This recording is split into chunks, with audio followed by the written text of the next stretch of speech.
Oh shoot, somebody already in the chat. Can you see that? Oh shoot, somebody. What? Let me see. Who we got? Who we got? Can you see that? Oh shoot, somebody. What? Let me see. Who we got? Who we got? Yeah. We got Disco Worm. What? Let me see. Who we got? Who we got? Yeah. We got Disco Worm. What? Let me see. Who we got? Who we got? Yeah. We got Disco Worm. What? Let me see. Who we got? Who we got? Yeah. We got Disco Worm. What? Let me see. Who we got? Who we got? Yeah. We got Disco Worm. What? Let me see. Who we got? Who we got? You got Disco Worm. What? Let me see. Who we got? Who we got? Okay, that was crazy. Whew. I had like 3, because I was doing all the shares, I had 3 windows opening with the audio and it kept looping, but it was like a triple loop, so I was freaking out. You thought you got a virus or something. Oh no, dude, it was just I just kept hearing like, oh, who we got? Who we got? Oh, who we got? Who we got? Just over and over. All right. We good now though. We good. How you feeling, man? I'm good. I'm sore. I've been doing the CrossFit Open competition. Yeah, I saw that. So we're happy with your results? Yeah. Best open I've had, and we have one more tomorrow to do. But you can advance to the 4th week if you stay in the top 10%, which I am right now. So I'm hoping I could do that. Would get you like a bid to the big national games, or that's what you're doing? No. It's a 5-week competition, but you only get to do week 4 and week 5 if you are in the top 10%. Got it. Or whatever. By gym or by the whole CrossFit community? The whole competition, the whole men's. Got it. Sector. So you're competing against every CrossFit gym. Yeah. Wow. And Rusty right now, he's definitely gonna make it, and then I'm like 2nd in my gym. Dang, yeah, man, you guys are strong motherfuckers. I'll give you that. It's just a lot of muscle endurance, really. What's the toughest one? Like, what's the exercise that you look forward to least? This week is gonna be the hardest for sure. It's a lot of heavy barbell, pull-ups, a lot of squats, a lot of just like, and you have a time cap, and then you get a minute rest, or you don't get any rest, and then you have 7 minutes to do a 1 rep heavy, like deadlift, clean, and then press. After you've done all the other crazy shit. Yeah. Then you have 7 minutes to do as heavy as you can go. Dang, so man, that's like a scary lift too. Like those deadlifts are no joke. I mean, you guys do them right, but like, yeah, this is where people make fun of CrossFit, because if you are rushing things and you do something with bad form, that's when you kill yourself. Yeah. But like, we're not at this point. Like if you know what you're doing, I mean, shoot, how long you guys been doing this, you and Rusty now? I took a break. He's been doing it nonstop for like what? This would be 5 years, I think. I took a break for like 2 years. So I've only done it for 3 years. The time cap. And now I took a. All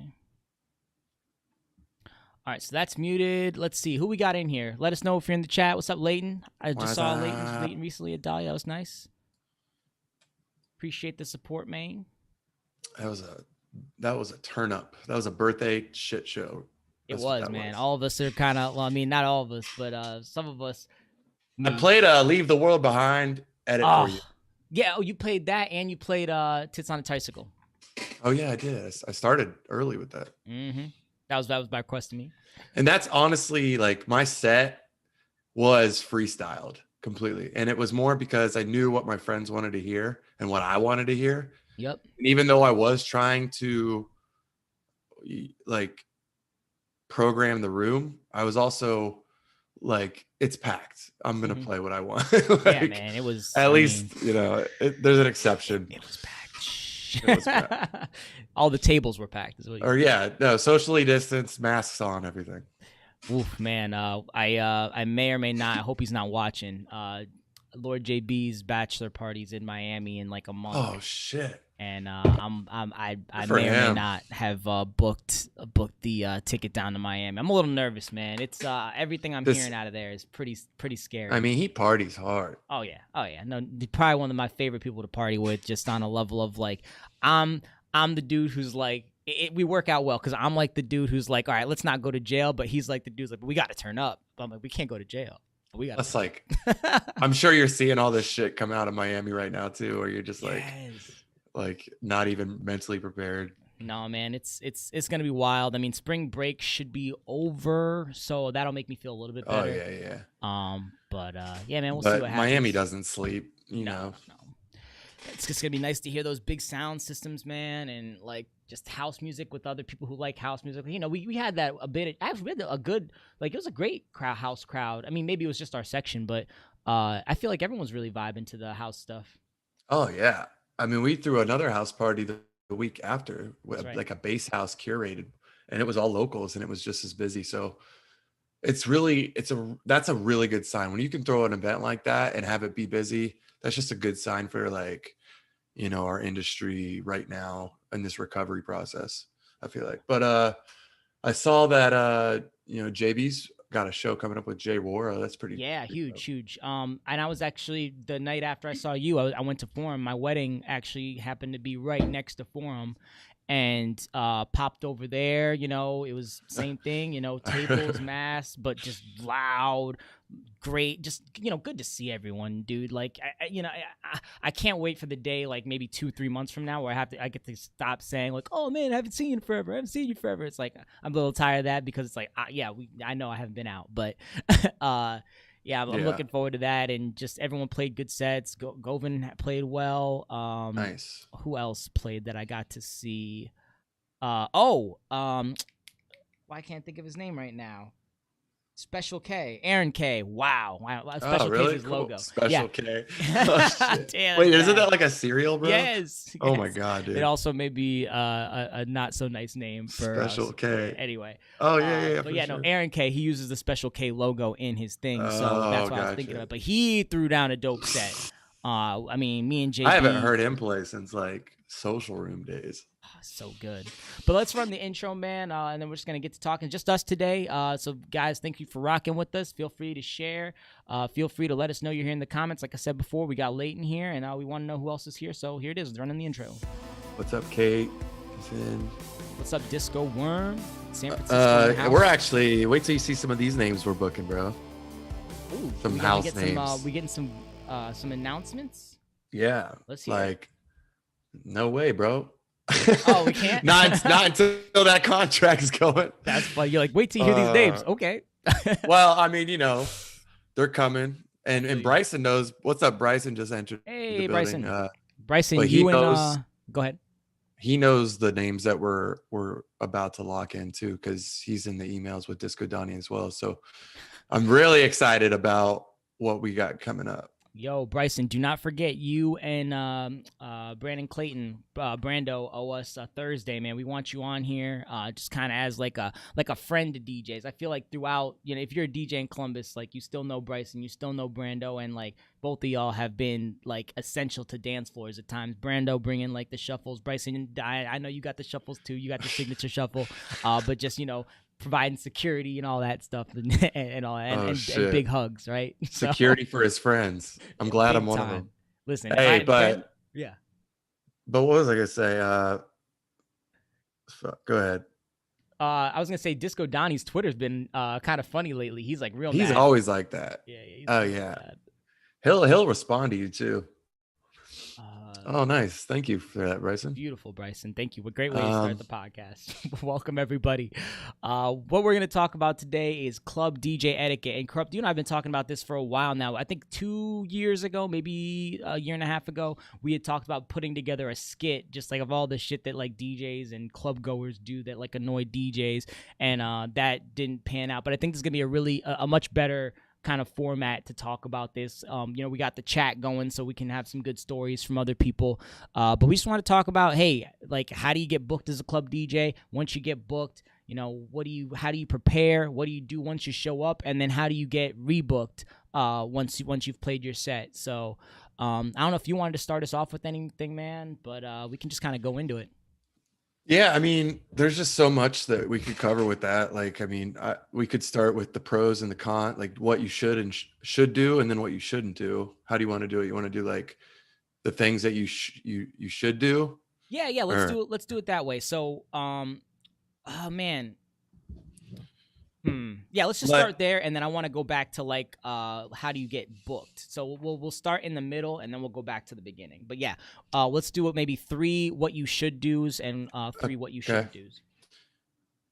Well, the how you get booked also is what you shouldn't do as well, because it basically is all the same thing. Like, the best way to get booked is to come out and support the venue, the DJs that are already booked, and, you know, create a network of people that go out. Like, you'll find the regulars pretty quick that go there, and all that. So it takes more than one time going out. Like, don't go out, meet the DJ, and then message him that night, like, okay, I'm ready. You know what I mean? I'm like, yeah.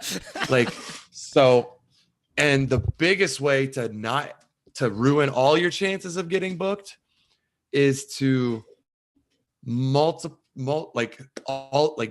the same message over and over in somebody's inbox, whether it's on Instagram or, you know, email or whatever, just asking to get booked with no, like, nothing that you've done, nothing that you're bringing for the table, because it's not like there's just so many DJs now. Like, everybody's replaceable, right? Like, everybody, you know, I'm seeing these messages. You guys are fucking clowns. Yeah, big time.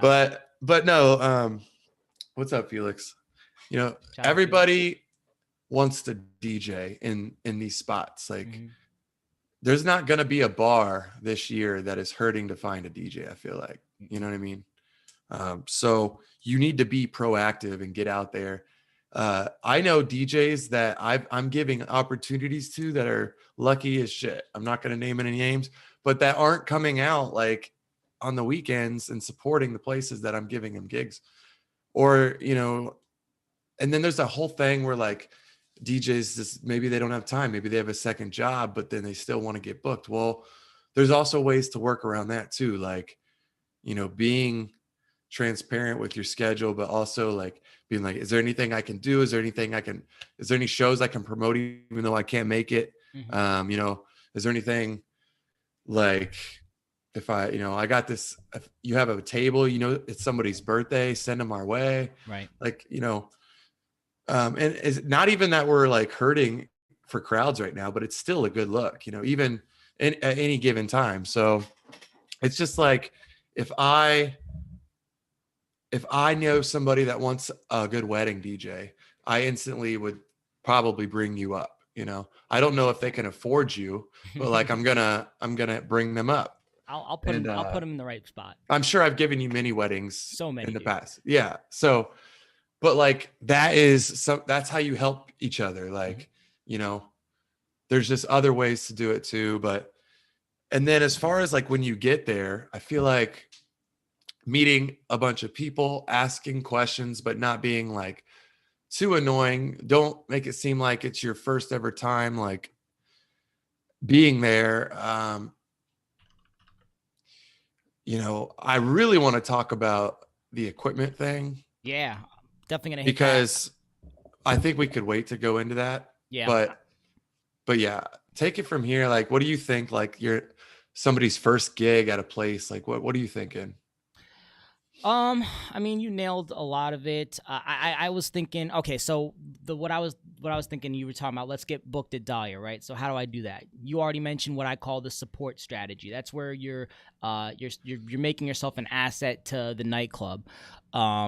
And one of the ways that you can do that, which I would call, maybe like you were saying, the DJs who have second jobs and stuff, host an event, right? So maybe you can only make it out once per month. What you can do is say, hey, Corrupt, I can only make it out this Friday. It's next month. Can I throw a party, or and be like the featured DJ? I'll bring 2 tables, this, that, the other. You're more of like the hosting of the event. You're taking that the burden off of like the marketing and the ideas for parties from like Joey and you and Petey, and saying, hey, I'm going to host an event. I'll help fill the club for you. And then obviously you would either headline, or if they're, you trust them, you could open for them or whatever it is. So like there's the support strategy you talked about, hosting an event. I did want to touch on the mixtape and press kit strategy, just because that was an OG strategy. You'd send your mixtape, you send your press kit, and you wait for a phone call. And I mean, I think most DJs know that that's not the most effective way. Do you want to speak on that at all? Just like what happens if someone sends you a mixtape and a press kit in an email? I mean, sending a mix, to be clear, like a mixtape, like just send me a USB or a file. Yeah. You know what I mean? Like, let me, yeah. But you don't have to bring in like a cassette tape, but that'd be cool. But as far as like the press kit thing, I did the press kit thing for a while. A lot of people don't keep their press kits up to date. A lot of people exaggerate their press kit with wording, numbers. Most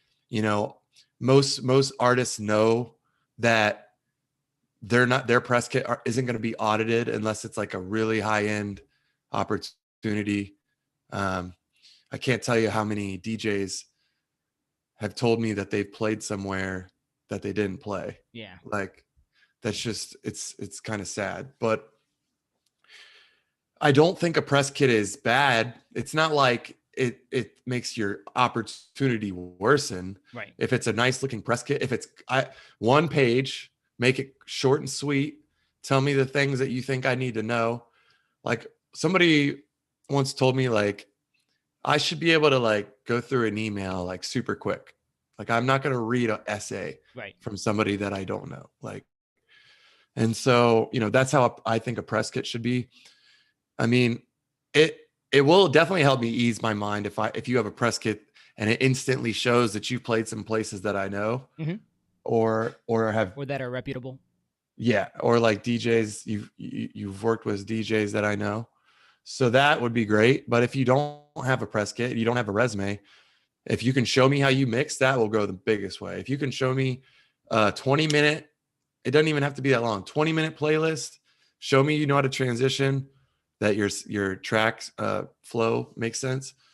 And then depending on what you're trying to get booked for, I'll put the 2 and 2 together with the playlist. And assuming that you also came out to support a few times the events that we've done, like you're pretty much going to lock in a show with me. Yeah. Like that's how I feel. Like that's how you get on somebody's good side. And I know that everyone's going to have the same mindset as me if they have the power to book you.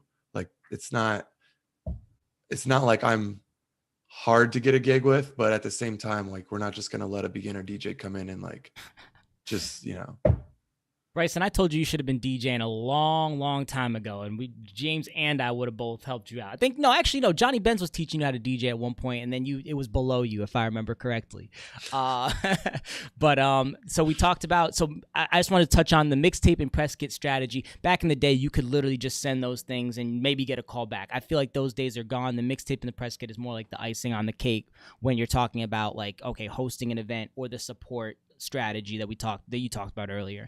And I wanted to make the distinction between artists and DJs, because I think that has a play on how you get booked as well, right? So there are some events that you do, Corrupt, and that I do, that and most of what I do is we're coming as DJs, right? We are meant to be there to provide entertainment, to make the club the most amount of money possible, right? And I feel like there's, you do events where you go as an artist, you go as Corrupt, you play your originals, and you really are. It's not so much about curating money for the club; it's about curating entertainment from your brand, right? Right. So, does Dahlia typically book local artists, or are they really looking for DJs where they want the person to read the room and play to make the club money? Yeah, I mean, I feel bad because we're specifically talking about Dahlia. Okay. I know that, every place is different, but the cool thing about Dahlia is that, we're throwing multiple types of events to keep it interesting, especially on Fridays. We'll do a curated show. And so we are always looking for a ton of locals that are producers. but also DJs. But even if you don't produce, but you just specifically want to play a certain style, we've got that too. But you're not going to get a residency that way. Like, you know, if you're an artist, you're not going to get a residency just based on your production. You have to be a good DJ. So if you're looking for consistent money, consistent opportunity at the same spot, I feel like you have to be more than just, you know, a producer, because if anything, like, it's actually a red flag, because if you're only trying to play your originals and you're not Tiesto, then I don't know if it's going to work for you to play.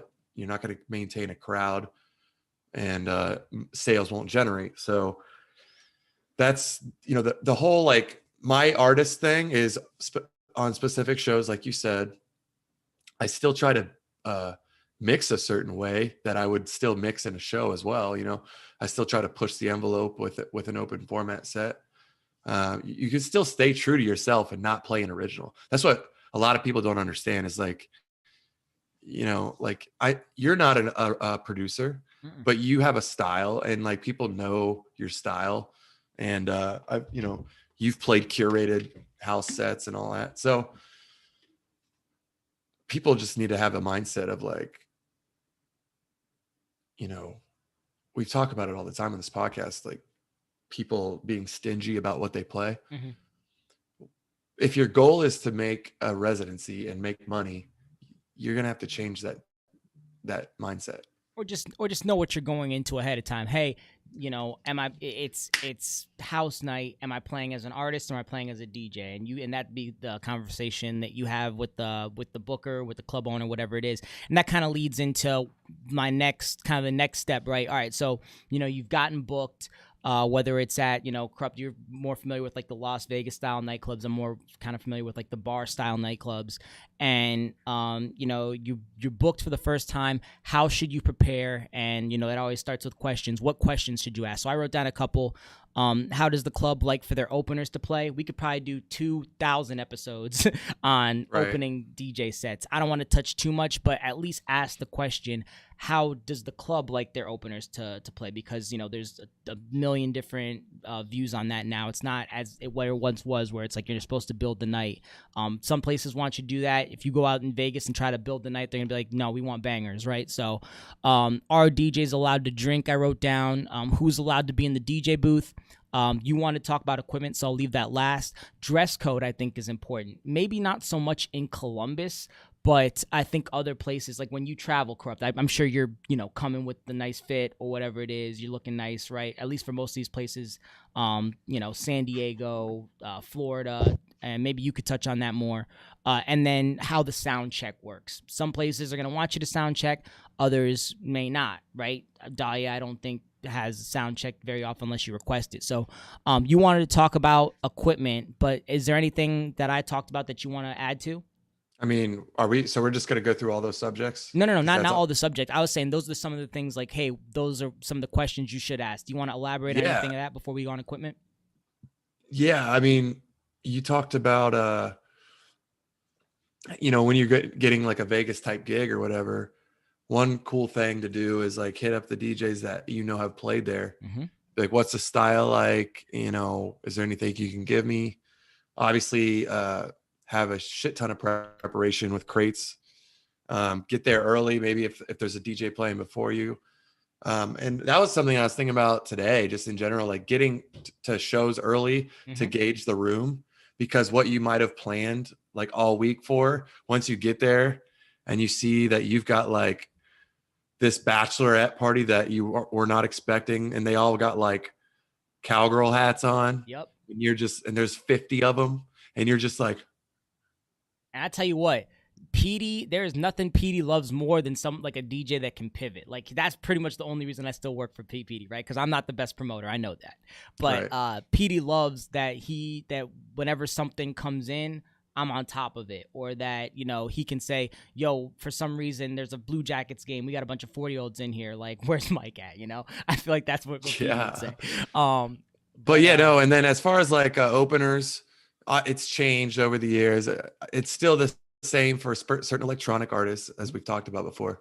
But I mean, you just have to create a party and maybe not burn burn the next DJ in their last 10 minutes. I talk about that. That's the only opening etiquette in my mind that still stands, is when you're about to end your set, don't play the top 10 Billboard. People do it to me all the time. It's hilarious. And it's not that I like get pissed. No. I'll say something though to the artist. Ooh. Or the DJ. I'll be like, oh dude, I'll just be like, did you really have to play that like right before I go on? Because otherwise they'll do it to the next guy, right? Correct. Yeah. Correct. And I'll obviously make it work. It's not a big deal. But like those open format sets, that matters. And then obviously, like, let's say, so tomorrow I'm opening for Cash Cash. Mm-hmm. I'm not going to play big room, like bangers right before they go on. And I'm not going to be jumping up and down. But for the most part, those guys, they don't give a shit. Like nope. they just want the energy of the room and it to be busy and for you to not play their own music. That's it. Right. And so a lot of people, on YouTube especially, will say, rules for opening or like opening DJ etiquette. And that's why I didn't want to go into that too much because, Corrupt, you, I'm sure, hit up these guys who are coming in. You might talk to their manager and say, hey, how does Cash like the room to be set? Is there anything you want me to stay away from? Blah, blah, blah. So opening is so fluid now compared to where it was before. So I don't like to say rules, but yeah, so if you're playing alongside Corrupt and someone, let's say you're opening Chisel, right? Chisel from Florida. Oh yeah. If you were coming to his spot, I'm sure he would ask you like, hey, where do you want me to leave you? What is there anything you want me to stay away from? Because you're coming to headline at his spot. Let's see what else we can talk about. Leighton says, always be early, meet the security bartender. Sure, yeah, man. If that's part of your brand where you want everybody to like you, for sure. Yeah, to network with the I did want to that definitely doesn't hurt.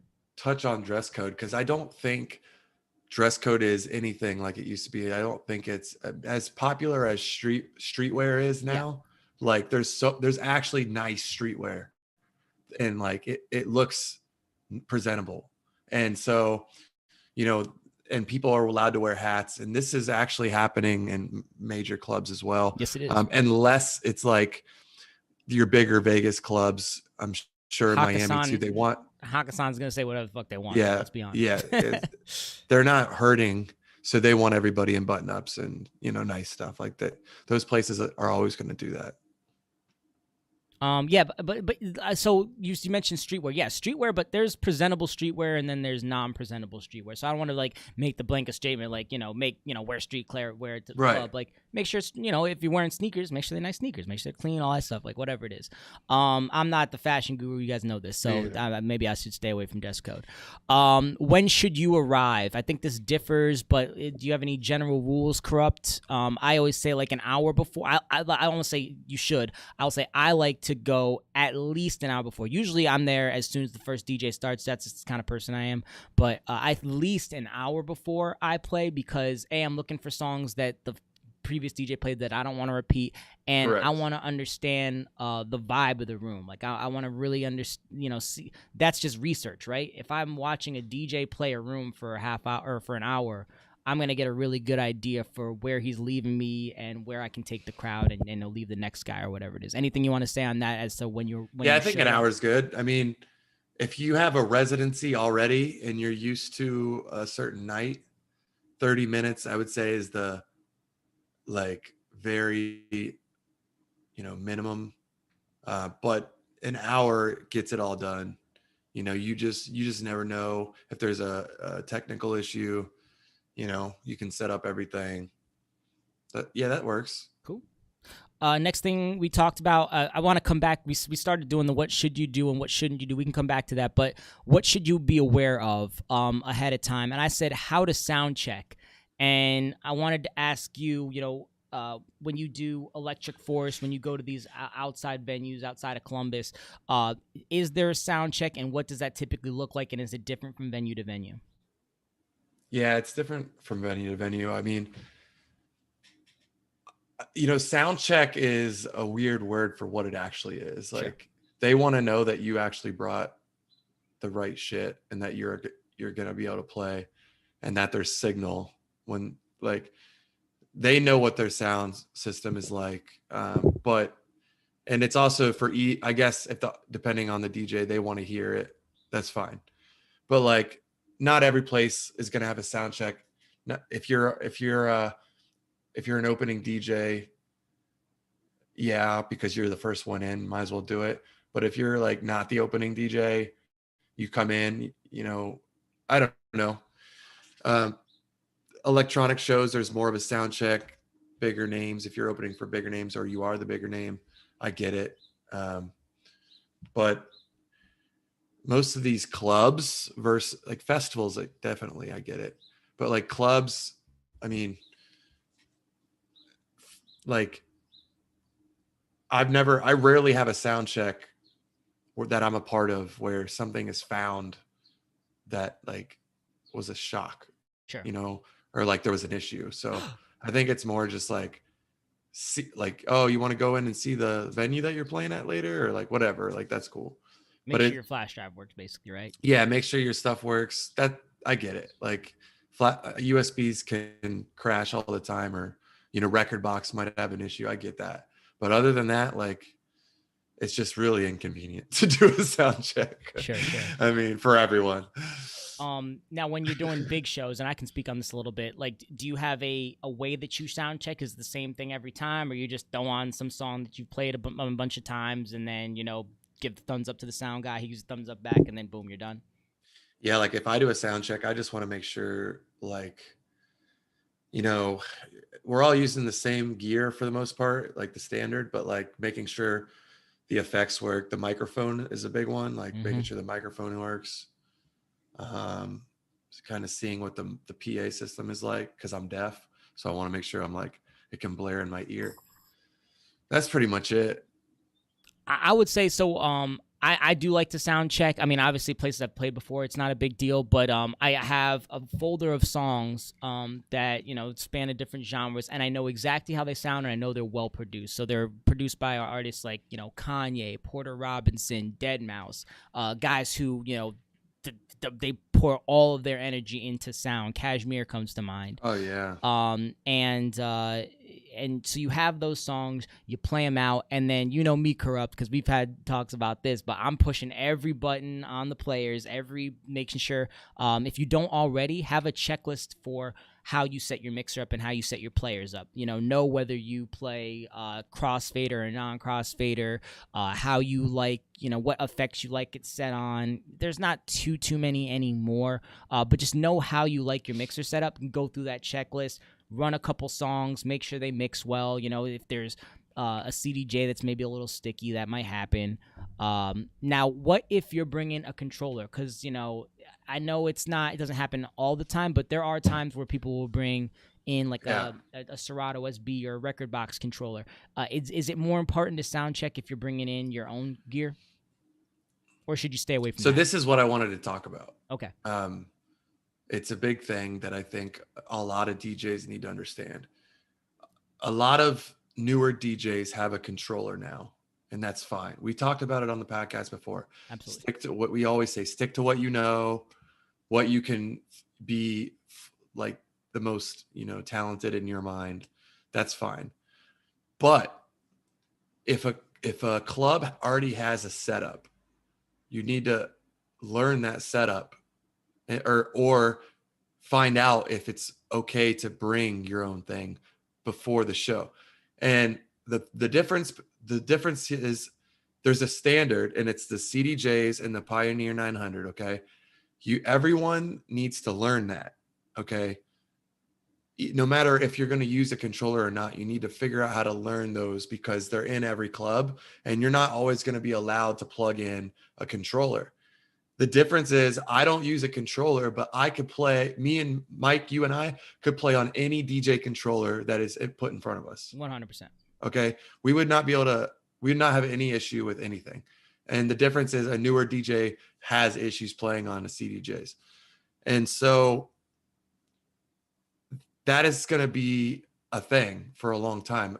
There's not always enough room on the DJ table. The transitions aren't smooth between DJs. So if you're a new DJ and you're nervous and you want to bring in your board, Make sure it's approved. Make sure, and that would be great. And then everything's fine. And then they can be prepared. There's nothing wrong with that. But if it's not approved, make it like find some time to either go into the venue early or on an off day or something and like learn that stuff. There's endless tutorials out there to learn CDJs. So that's where I would leave with that. But it's important, and it's a pet peeve to the managers. It's to the DJs, the resident DJs.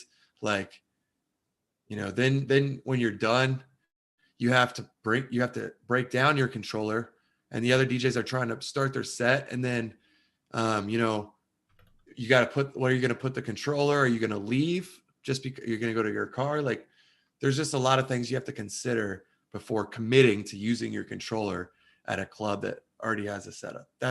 It's not that it's wrong to use your controller, but you need to be mindful and respectful of the situation. Absolutely. I'm trying to look right now.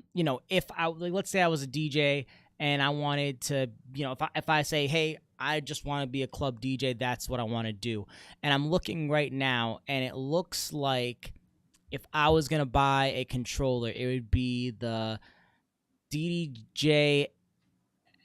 Pioneer DJ XDJ-RR. That's the cheapest one that I've found that uses USB. Is that the one I have? No, you have the RX2, which is $16.99. So this one is the Pioneer DJ XDJ-RR. It's $1,000. It has a USB, and if you could learn on this, it would be you'd be 98% of the way there to playing on CDJs. It's just a smaller version. You'd still be CDJs. You still have the screens. Cue points are in a different spot, but you have play cue. Basically everything you need to DJ. So I guess that's what I would recommend if you're a club DJ. If you still want to use a laptop and still be in the Pioneer world, you could do the DDJ 400, which is probably cheaper. I'm not seeing a price point here, but I know that's cheaper, and that's a laptop version. But again, if you're coming to the club, you can bring your laptop, but flash drives are the way to go. So look into those. Because those are ways that you can learn the Pioneer gear without spending $6,000 now. Yeah. $7,000 is crazy. Damn. Let's see. Can I bring my own equipment? Is what we just talked about. I think that's it. What mixer playings? What do you need to bring? I mentioned headphones and earplugs. It hasn't happened in a while, but if you want to make it sound like you're an amateur DJ, forget your headphones or ask to use your headphones. Am I right, Corrupt? Oh, that's definitely something we could talk about, because people forget the adapter or they forget their headphones. And sometimes the opener doesn't give a shit. Like, you could use their headphones. That's great. Like, whatever, if you want to use it. But like Caffrey lets me use his headphones. That's awesome. I appreciate it. We have the same headphones. He knows I'm not going to mess him up. He's there. But if I did mess him up, I would feel obligated to pay for him. No question. Awesome. But yeah, that's definitely you should never have to use somebody's laptop charger. Good point. Yeah. I don't know. Big shout out Carlin Music. He says that's the exact reason why I splurged on an XZ. Yes, the XZ is. I was trying to find entry level options, but yeah, the XZ. If you can get your hands on that, that is the way to go. I mean, that is basically the cheapest way to get into club style equipment. You get Serato functionality, you get record box functionality, and you get flash drive functionality. It will set you back. I think they're $2,200 or $2,400 now. Don't quote me. But I mean, one CDJ is that now. So, you're getting full CDJ functionality for one, or full, Pioneer Club functionality for the price of one CDJ. The other thing that I wrote down what you need to bring is high quality logos and or graphics on a flash drive in multiple formats. And when I say high quality logos, I don't know how to explain that. Vector, if you don't know what a vector is, find out what a vector is. Work with the graphic designer. At least PNG. Yeah. At least something. But yeah, PNG on a big screen though can look a little pixelated. But yeah, worst comes to worst, PNG. Anything else you want to say to that? I know Peter, if we had him on the podcast, would probably have a lot to say about that. Yeah, just higher resolution, the better, essentially. Yeah. And just so you can get your name out there. You can look pro while you're up there, you know, establish your brand. You know, this is probably a big moment for you. I mean, if you're, you know, performing at a Las Vegas club where there is something above, you know, I'm excited to get Peter on here. Yeah, same. I'm trying to get him, and there's a guy named Anthony at Seesaw who's really good at lights. He does all the lights for Forward. I think you've probably met him before.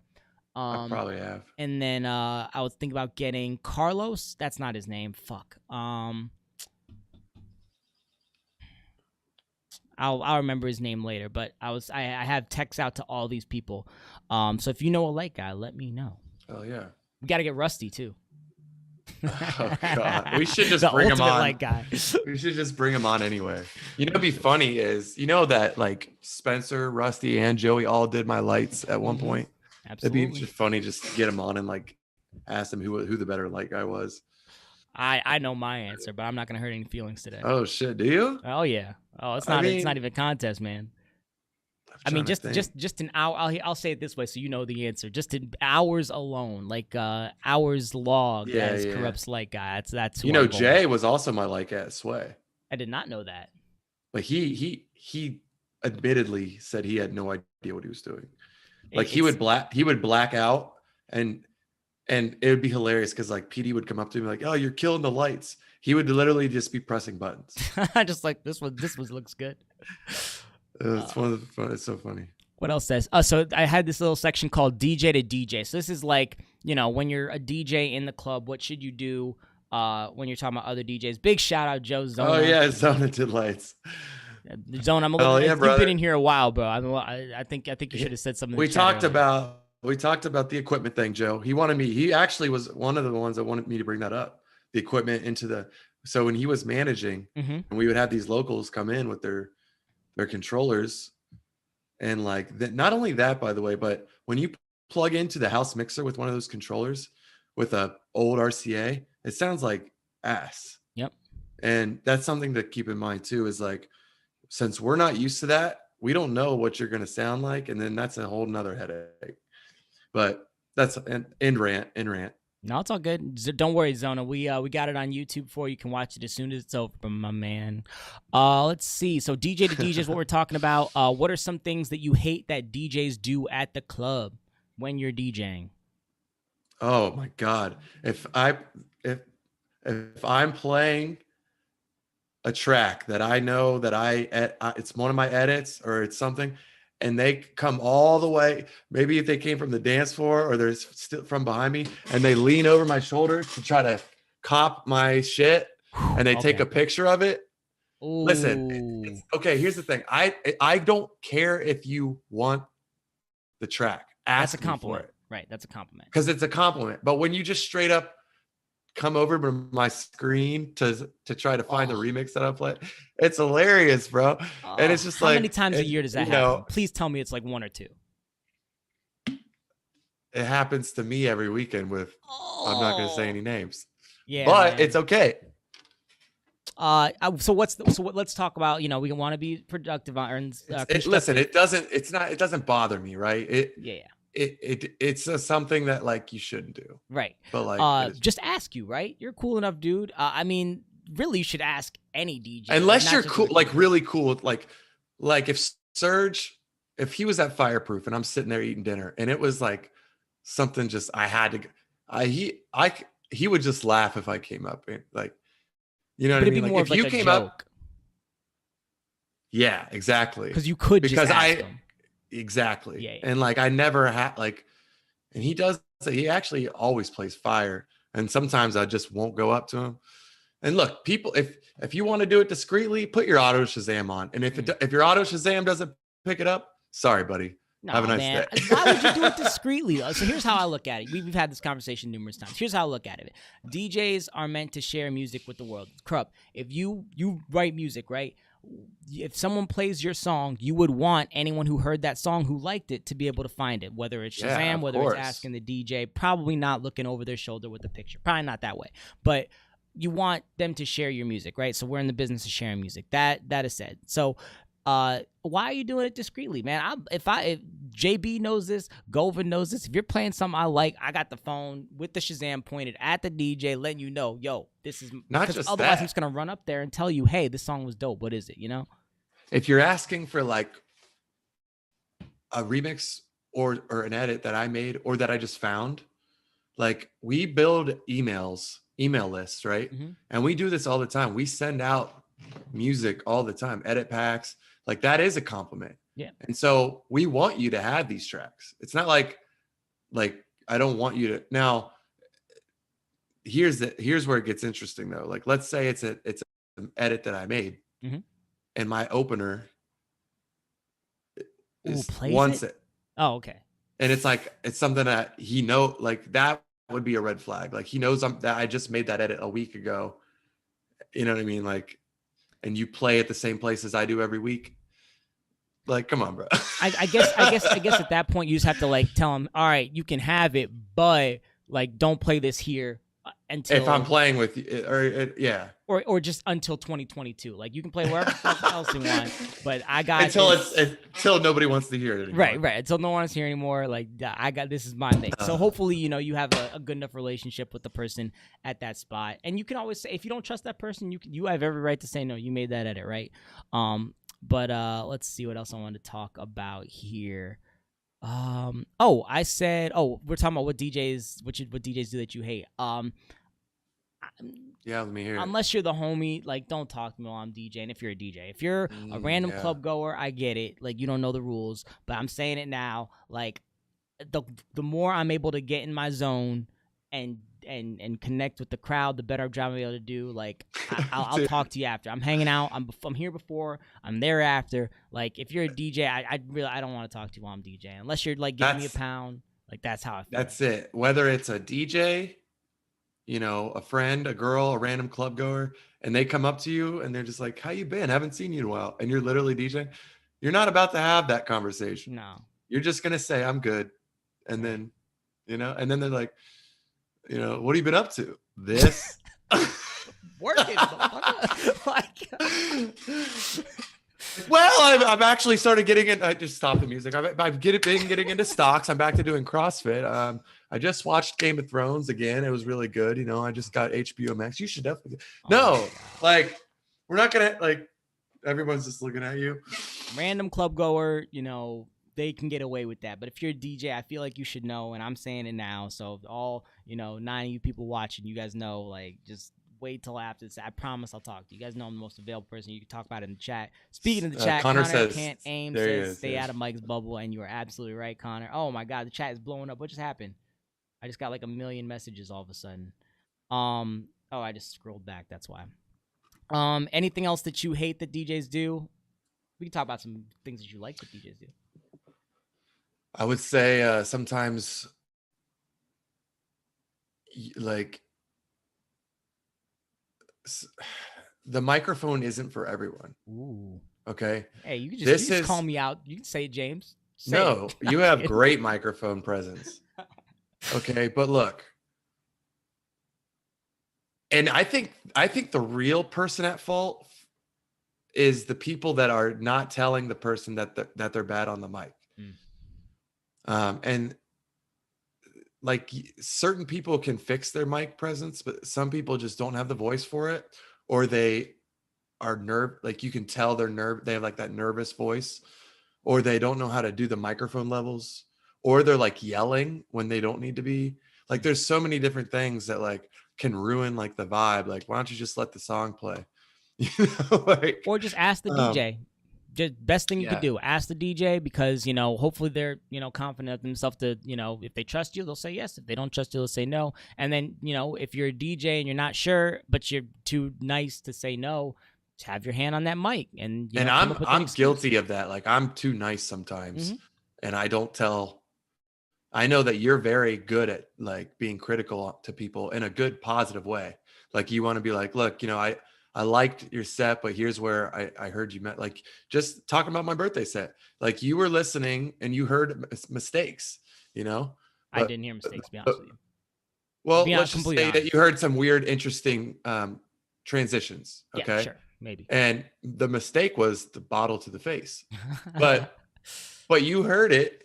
But at least instead of saying like, there's just too many yes people all the time. Like we need to hear like, I don't know why you played this, but the set worked. So that just me personally, I didn't think this song needed, when I make a production, you're like, this is your best production you made, or this is different, or I'm not sure, like this one didn't really hit me right. I love hearing that because you're not going to please everybody anyway. Right. So when you get that critical feedback, that's when people are really in your corner, because they don't want you to like think that you're just perfect.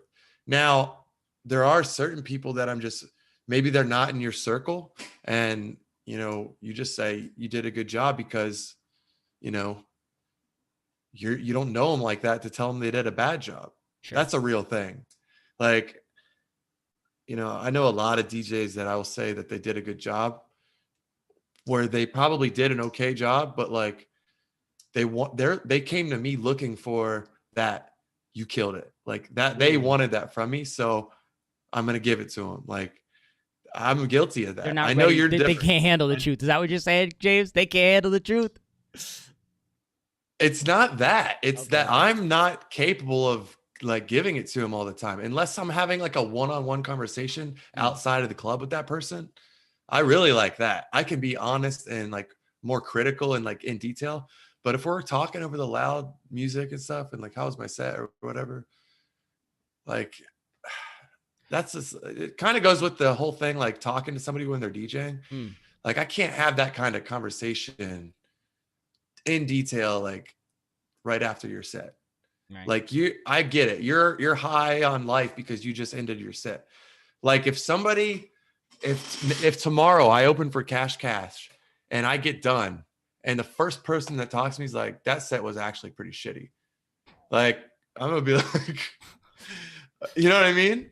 Like, but maybe like later in the night, like if somebody came up to me that I respect, said that to me, like I'll take that totally differently. I'll be like, thanks. Okay. No, I'll be like, okay, let me know. Like, what did you think was where did I lose it? Like if like Serge is really good at like being real with me. When I was first starting with the company, like I came from CGS. I was like on cloud 9. I thought I was like, the best DJ ever. And then you get into different environments. You start going through different adversities. I was humbled real quick, Yeah, it's like the grading changes, right? You were on the one grading scale with CGS killing it there, and then you had to learn a new grading scale. Oh my God, that definitely was with Scam Artists when I got signed and started playing with those guys. Yep. It felt like I went from like college to NFL, and like it was intimidating as fuck. And like until you actually got some gigs under your shoulders, you realize, everybody's the same. Yep. Yeah, because how to say, like when you go to these other cities, there's an elevated level. They're actually paying attention, right? There's very few bars here. Go ahead. Yeah, no, and then you just think about the talent that has come through this venue. Yep. 100%. Like I think about that all the time when I'm traveling. It's like, well, here we go. Like, just got to do you. Carlin's over here making my day. He says, if you want straight up advice, Mike is your guy. Yes, I appreciate 100%. That, Carlin. But here's how I look at that. Here's how I look at that. So if I tell you every time that you killed it, awesome, amazing, blah, blah, blah, don't you just stop believing me at some point? Like if I tell you, maybe the first couple times I see you, hey, it was all right. And then next time I see, I've seen better. Like the time that I say, like, that's it. That's what I'm talking about. I mean it, right? Because I'm giving you levels of criticism or constructive criticism. And then Cass, if you could reword your question, I'm not exactly sure what you're talking about. If you're still here, let me know what you're talking about. It says, yo, I was going to throw this in from earlier. I had a huge trouble moving from CDJs to controller, but I'll use my Pioneer like a CDJ setup by limiting and effects. Yes, make it simple. Keep, at the end of the day, guys, you can literally just transition smoothly through songs and kill it at a club, especially in Columbus. Yeah. Anyway, but that's all I want to say. There's two types of people. Yes. One, they want to hear you tell them they did a good job. Mm-hmm. They don't care for the critical advice, right? They're asking you for acceptance. And then there's others that just are constantly on the prowl to critique their craft, and they know that getting advice from an experienced DJ is part of that. And then you have the people that, you know, if you I don't know, are you the type of person to give advice to people even if they don't ask for it? Yes, and actually, right? That's something I've had to correct myself on, because yeah, I've learned the hard way to dial it back a little bit, especially like the day of. So I've learned that unless someone asks me for advice, not to give it. And then I've also learned that even if someone asks me for advice, sometimes it's better to wait till the next day. However, what I can say is, and what I've been saying for years and years and years, the best way is just to record your set. That way you can hear how you sounded, and right, you know how you wanted to sound. And that way you can go back and say, oh, you know, fuck DJ Access, I was doing exactly what I wanted to do tonight. Or, you know, hey, Mike was right, I could probably clean up this, that, the other, whatever it is. But I do want to move over to something a little bit more positive. So what are some things that DJs should do at the club? You know, I said record your set, and then I said ask for feedback, and I added from multiple sources, right? Ask a bartender, ask a bottle girl, ask the club owner, ask the other DJs, and then ask just some random person who's on the dance floor. Go ahead. And when you ask how your set was, mm-hmm, set it up to where they're not for sure saying, oh, you killed it. Right. Like set it up like, was the set okay tonight? Anything that stood out in the set that, like, come in critical on yourself. I like the one. That's a good way to. Is there anything you think I could do better? That usually says, okay, yeah, that's you good establish, one, yeah. Hey, maybe I didn't do a perfect job. What can I do better? And then that way, you know, it gives them the opportunity to give you constructive criticism. Anything else that you that you want more DJs to do at the club? What are something that more DJs should do at the club? And chat, I'm asking you guys as well. You know, if James and I are stumped, you know, feel free to add in your advice as well. We got some club DJs in here for sure. The first thing I can think of is, you know, bring people. Yes. It's not always easy. You know, it's not going to happen every show, but as long as you're making the effort, I think that'll go a long way if it's known that you're putting towards effort, because one of those shows is going to work out for you. You're going to book a table, or you're going to bring some people, and it's going to be the difference. So, you know, you don't have to be the most popular DJ. You just have to put effort in promoting and bringing in people. And then also just respecting, like, the equipment, the venue, and yeah, well, everything, the venue, the space of the other DJs, like, you know, I mean, just be a likable presence. I don't, that sounds horrible, as if I'm around like people that aren't likable. It's more like, don't be obnoxious. If you're going to be like drinking and stuff, like, just, you know, be like somebody that I want to be around, that, you know, you would want to be around. I should reward. Speaking of rewarding, DJ Cass reworded his statement, and I completely get it now. Yes, he's saying that use your controller in a way that you would use the CDJs as a club. So if your controller has 8 cue points, but the controller or the CDJ that you're about to play on only has 4 because it's a Nexus 1, play with 4 cue points. Imagine that you don't even have those last 4 cue points and play that way, or however it is. And Connor has a question about this. Shoot your question, Connor. Let us know what you talk about. Let's see. Oh, crap. While Connor's posing his question, I wanted to ask you, you posted the other day that you have the Last Litz mix coming up. You've been doing that series for a very long time. Lost in the Sauce is the non-abbreviated version.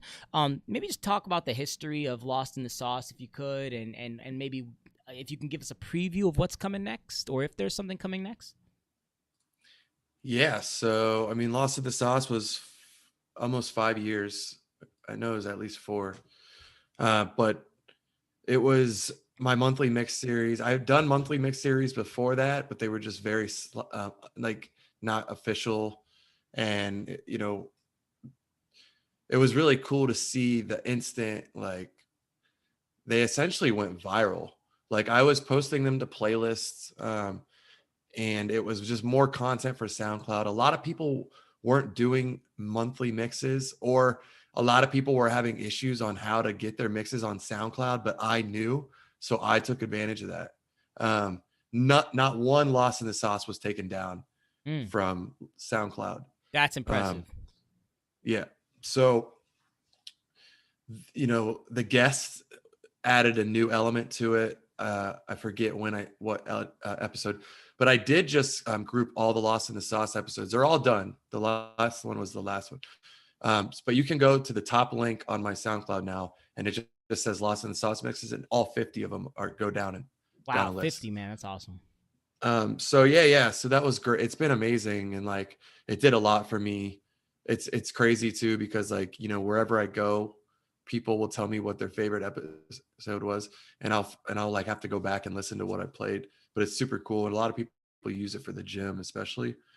But the next series is gonna be like I kind of went all house on Lost in the Sauce for the last year, and I'm gonna go back to doing multiple genres because I'm gonna start producing multiple genres again, and also it's just that's where I am. That's what I like. I'm an open format DJ. I want to stay in touch with all genres. This is going to help me. Yep. And then it's also just going to bring out my true abilities by mixing multiple genres together, doing a lot of mashups, showcasing my edits and my mixes that you would probably only hear if you came to the club. I'm going to do guests eventually, but maybe not at first. I haven't decided. But the new mix series is going to be called Corrupted Files. It's got a whole theme to it. I'm super excited about it, and that'll launch in May. All right, Connor has posed his question. He says, advice and thoughts on DJs who want to be out and support in the scene but aren't drinkers. So not conduct of when you're out being hype, but conduct of someone who's just low-key type person. Like it's rough having someone lingering who's drunk, but how to handle when someone is quiet, almost shadowing you. So Connor, I'm a little confused on your question. Are you asking like if like someone's shadowing you to learn how to DJ, how do you handle that? Or maybe just pose your question a little bit differently if you could. I want to make sure I understand it 100%. I think he's saying if you're somebody that doesn't drink, right? Because like a lot of times when you're being social or networking with DJs, let's be real, you're drinking a lot. I don't know if that's what he's talking about. But there's definitely no problem at all with not drinking. In fact, a lot of people don't drink. A lot of DJs that I know are stop drinking. John-O-Matic. Yeah, it's just not sustainable if you're doing a full schedule, you have to pick your nights. It's just not sustainable, especially after quarantine, man. Like we all had a whole new sleep schedule, and now we're trying to go back to this shit. You missed those 7:30 to 10:30 sets, don't you? I do. So yeah, there's nothing wrong with that. I would rather have somebody be quiet and shadow me than, but it's not like it's awkward. It might be awkward for you because there's going to be a lot of people around drinking, but if you can tolerate that, or if you can't, and you're just like kind of, maybe not as social, maybe you could shadow from the dance floor and ask your questions later. But if you have to watch the guy DJ, it's just something that you'll have to work through. I mean, the DJ booths, no matter where you go, are always going to be crazy with a lot of crazy, like just a lot of sin around the DJ booth. It can be irritating to everyone, but that's a part of the energy. So Connor says that you got it perfect, Corrupt, so I'm not going to touch it. One thing that I remember is Big Matt and I He was not drinking at the club one time. It may not have been Matt, but I'm pretty sure it was. He had a whole not drink. Yeah. Yeah. So he would have his special bottle of Jack Daniels, which was really just Coke. So anytime that it was getting towards the end of the night, I knew I had to drive home, I'd make sure I go to Big Matt when we were buying shots for people, and I'd say, hey man, get me my bottle of Jack Daniels, and we'd do shots together, and it was really just Coke, Coca-Cola. That's hilarious. Come on now. You guys, man. Yeah. It was probably me trying to get you to do a shot. You're like, oh, I got whiskey. Yeah, probably. I don't want to call you out, but that's cool. Connor says, I mainly don't like to commit to going out partying, but I may likely to go out specifically for a DJ. Yeah, man. I mean, I don't see any issue with that. I mean, I'm notorious for just hanging out in the corner, and then right as I'm about to leave, just say what's up to the DJ. Tell him. Most of the time, I'll just say, hey, you had a great set. If they ask me for feedback, I'll give it to them. But I'm not above just hanging out in the corner. I feel like you get a more real thing. Sometimes I feel like, and you probably get this too, Corrupt, when you are watching someone's set, you feel like they're performing for you a little bit, or maybe like they're doing things that maybe they wouldn't do if you weren't there. Do you feel that ever? Like if I'm watching someone? Yeah. Like let's say you were to go to a BBR and not to call Joe Zone out, but maybe like Joe Zone is playing, he's doing his thing, and then Corrupt walks in. Do you feel like maybe some DJs would like alter the way they play because DJ Corrupt's in the room? Maybe, yeah. Yeah, I mean, maybe. I don't know, like depending on the person and the situation, but I do that. That can also be like,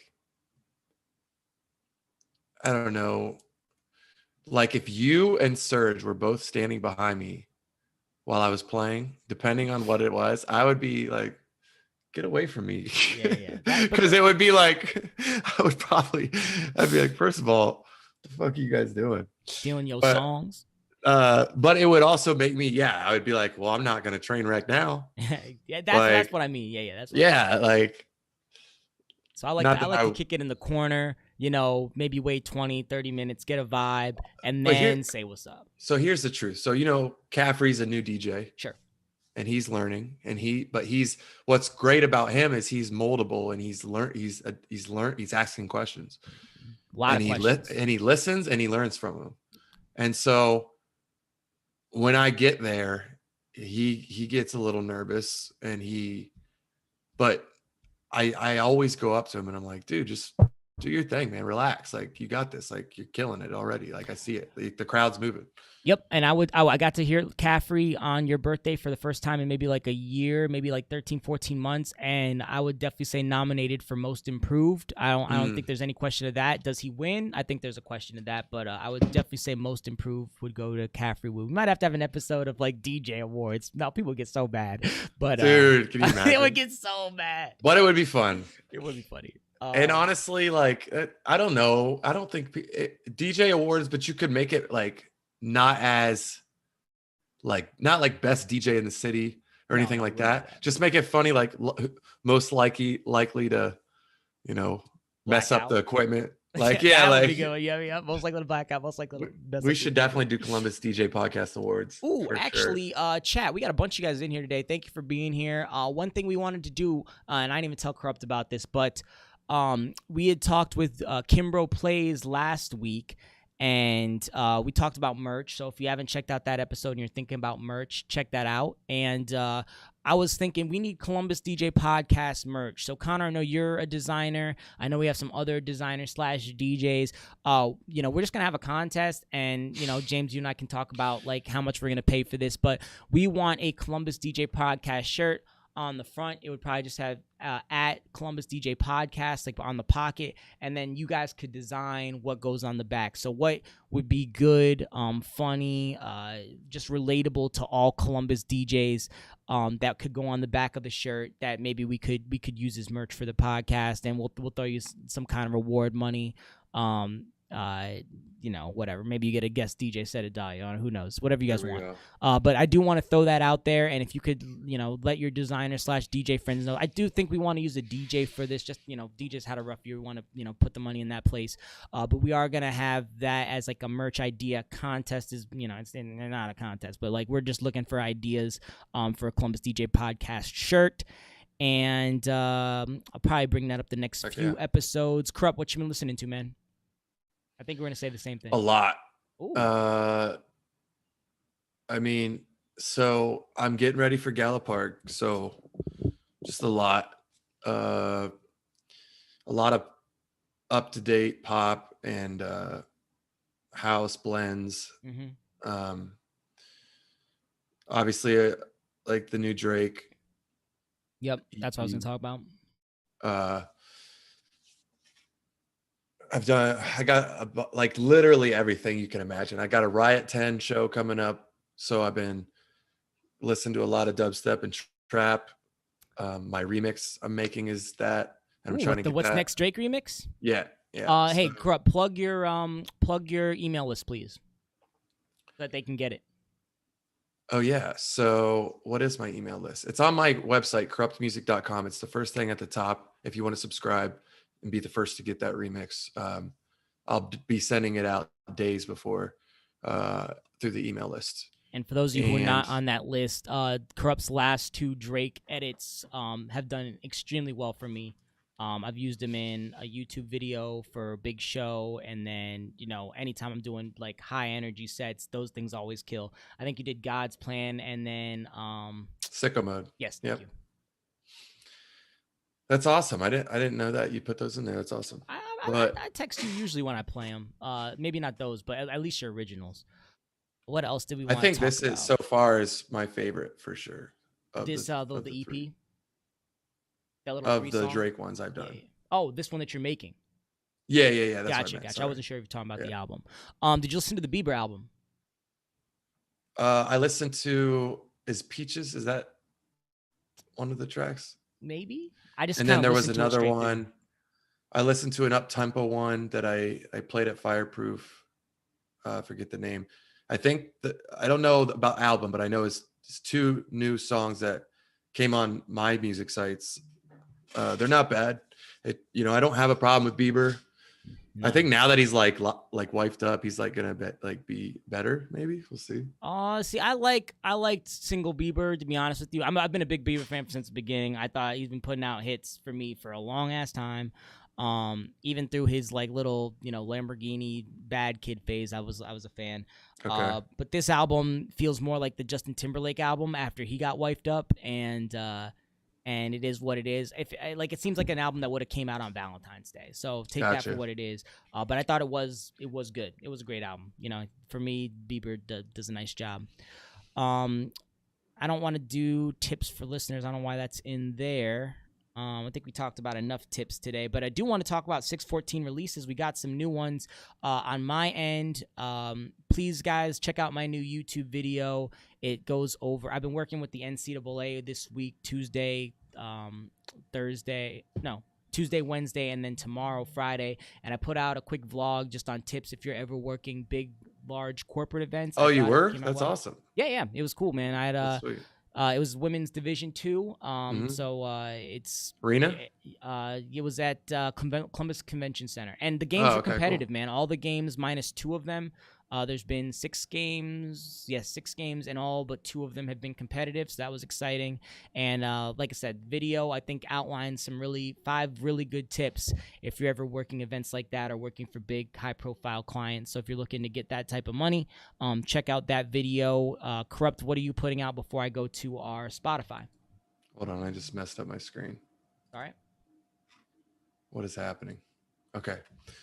What am I putting out? No. Is there anything you're promoting right now besides the Cash show tomorrow? Oh, yeah. So everybody get excited for Gala Park. It's opening in the Short North early April. I don't have an exact date yet. Okay. But the venue is done. The staff is hired. The training is pretty much done. The food is going to be amazing. I'm pretty sure we're going to be open all week for food. I'll be there. There's going to be DJs on the weekends. I think even on Sundays. And it's just an incredible venue. Like for the Short North, it's really nice. It's nothing like Dahlia. It's just super nice. I'm not saying Dahlia's not nice. It's 5 years old. So, but we have a lot of shows coming up. We got Dylan Nathaniel, who's a great house DJ, coming up at Dahlia. Wow. And I'll be opening for that with Kenobi. Actually, we're going back to back. Nice.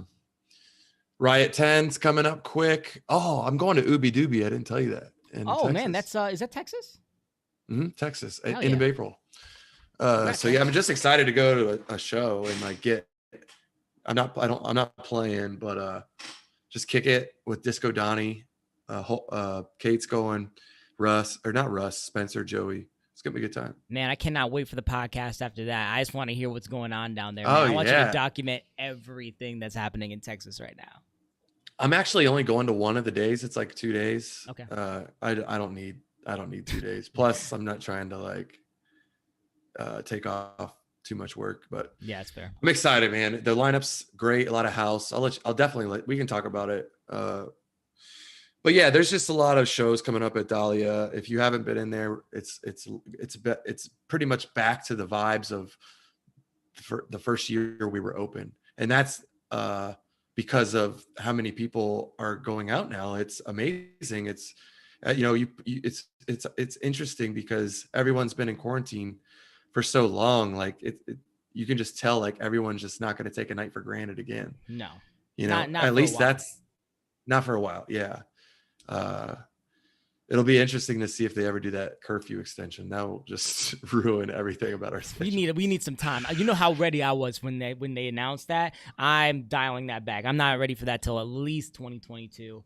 To finish out our Columbus DJ podcast selects 614 releases. Let me get this on the screen for you guys. If you're not already, check out either of those links or just search Columbus DJ podcast on Spotify. We're building up a playlist where it's Columbus artists. You guys, for those of you who are producing, you guys can put the content here. Yeah, we'll put you on there, and it's just a way where we can get a ton of followers and a ton of views on your music. Hopefully people save it to their playlist and all that.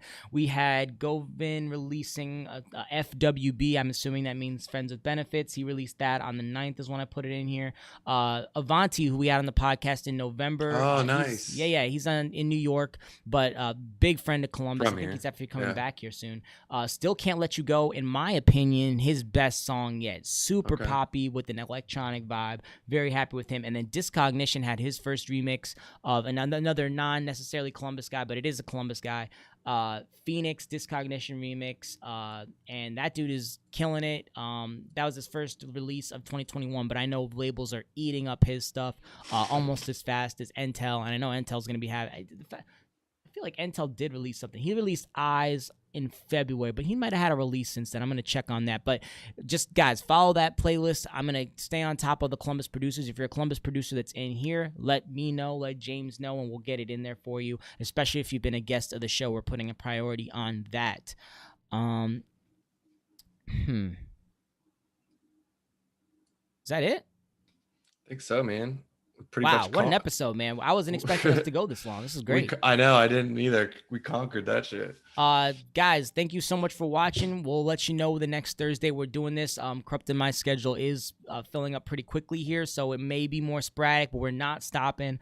This is something that we love to do, and we'll let you know what's happening next. So just follow us on, whatever your favorite social network is: Facebook, Instagram, YouTube, Twitch. We're pretty much almost everywhere. Add that playlist on Spotify if you're listening right now. Just do it. It takes 1 minute. You know what? Actually, Corrupt, this is what I want you to do. No one gets booked at Dahlia unless they're following the Columbus DJ Podcast Spotify. That's what you can do for the podcast. That's what it's come down to. All right, exactly. Fair enough. Yo, man, great to talk to you. Thank you guys for everyone in the chat. That's going to be it from us. Let's catch you next time. Peace. All right, guys. See you, Mike.